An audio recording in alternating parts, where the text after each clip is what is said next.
ಒಳಗಿರೋರ್ ಬಗ್ಗೆ ಇನ್ನೇನು ಹೇಳ್ತೀಯೋ? ಎಷ್ಟು ನೋಡ್ಕೊಂಡ್ರು ಅಷ್ಟೇ.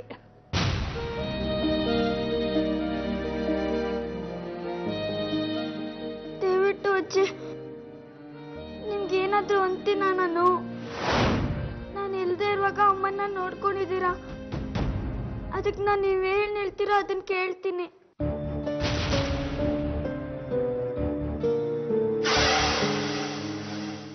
ನನ್ಯಾಕೋ ಹಾಗೆ ದುರ್ಗುಟ್ಕೊಂಡು ನೋಡ್ತಾ ಇದೀಯಾ? ನಾನೇನು ಅನ್ನಬಾರ್ದಂದೆ?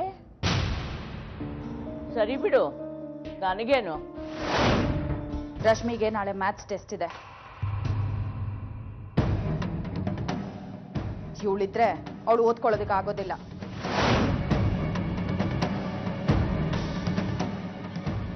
ರಶ್ಮಿ, ಒಳಗೆ ಹೋಗೋ.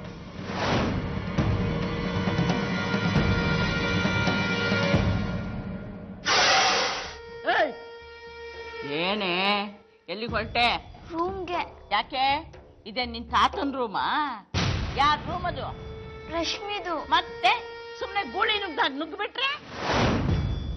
ಅಮ್ಮ,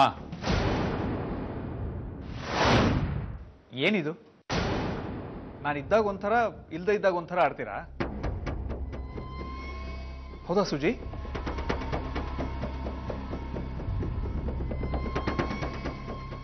ನೀನ್ ಹೇಳ್ದೆ ಇದ್ರು ನನಗೆ ಗೊತ್ತಾಗುತ್ತೆ. ಏನಮ್ಮ ಇದು? ನಿನ್ ವಯಸ್ಸಿಗೆ ಘನತೆಗೆ ತಕ್ಕಾಗಿ ಬಿಹೇವ್ ಮಾಡಬೇಕು ತಾನೆ? ನನ್ನ ಕೊನೆ ದಿನ ನೆನಪಿಸ್ಕೊಳ್ಳೋ ಹಾಗೆ ಮಾಡ್ಬಿಟ್ಟಲ್ಲೇ.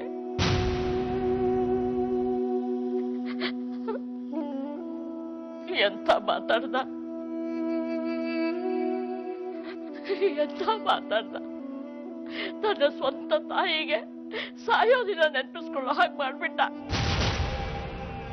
ಹೋಗಿ ಆಚೆಗೆ, ನಿನ್ ಕೆಟ್ಟ ಮಕಾನ ತೋರಿಸ್ಬೇಡ. ಹೋಗು, ಹೋಗಿ ಆಚೆಗೆ, ಹೋಗು, ಹೋಗು.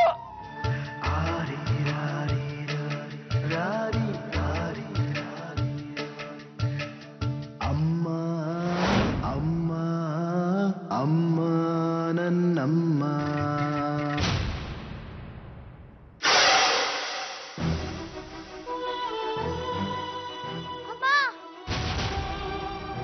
ಅಮ್ಮ ಎದ್ದೇಳಮ್ಮ, ಅಮ್ಮ ಎದ್ದೇಳಮ್ಮ.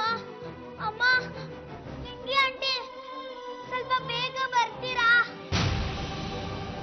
ಅಮ್ಮ ಬಿದ್ದೋಗಿದ್ದಾರೆ.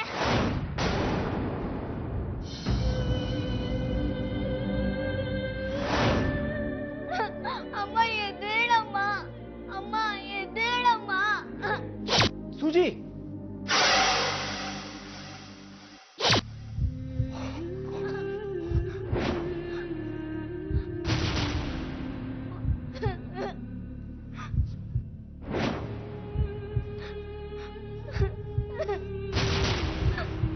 ಅಮ್ಮ,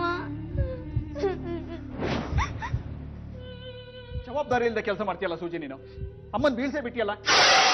ನಮ್ಮನ್ನ ಮುಟ್ಟಕ್ಕೆ ಬಿಡಲ್ಲ, ನಾವೇನ್ ನೋಡ್ಕೊಳ್ಳಲ್ಲ ಅಂತೀವ? ಅಯ್ಯೋ ಅಯ್ಯೋ ಅಯ್ಯೋ, ಮಾತೃ ಸೇವೆ ಮಾಡಿ ತಾನೊಬ್ಬಳೇ ನೇರವಾಗಿ ಸ್ವರ್ಗಕ್ಕೆ ಹೋಗ್ಬೇಕು ಅಂತಾಳೆ. ಅದಕ್ಕೆ ಬಿಡಲ್ಲ. ಹಿಂಗಿ, ಇನ್ಮೇಲೆ ಸರೋಜನ್ ನೀನ್ ನೋಡ್ಕೊ. ಹೇಗಿದ್ದಾರೆ ಅಂಕಲ್? ನಿನಗೆ ಅರ್ಥ ಆಗಲ್ಲ ಪುಟ್ಟ. ನಿಮ್ ತಂದೆ ಎಲ್ಲಿ? ಪಪ್ಪನಾ? ಪಪ್ಪ ಆಚೆ ಕಡೆ ಇದ್ದಾರೆ. ಸರಿ, ಅವ್ರ ಹತ್ರನೇ ಮಾತಾಡ್ತೀನಿ ನಾನು. Yeah, okay. Hello mister Srivastav. Yes doctor. Patient ಸ್ಥಿತಿ ಬಗ್ಗೆ ಏನ್ ಹೇಳ್ಬೇಕೋ ಗೊತ್ತಾಗ್ತಾ ಇಲ್ಲ. ಯಾಕೆ ಡಾಕ್ಟರ್? ಅದೇ, ಈ BP ವೇರಿಯೇಷನ್ಸ್ ನೋಡಿದ್ರೆ ನಿಮ್ ಪ್ರಯತ್ನ ಮುಂದುವರಿಸಿದ್ರೆ ಸ್ವಲ್ಪ ಮಟ್ಟಿಗಾದ್ರೂ ಸರಿ ಹೋಗ್ಬೋದು. ಮೆಡಿಸಿನ್ಸ್ ಉಪಯೋಗ ಇಲ್ಲ ಮಿಸ್ಟರ್ ಶ್ರೀನಿವಾಸ್. ಅದಕ್ಕೆ ಇಮ್ಯೂನ್ ಆಗೋದನ್ನ ತಡೆಯೋಣ. ಮಿಕ್ಕಿದ್ದೆಲ್ಲ ಈ ಮಗು ಕೈಲಿ.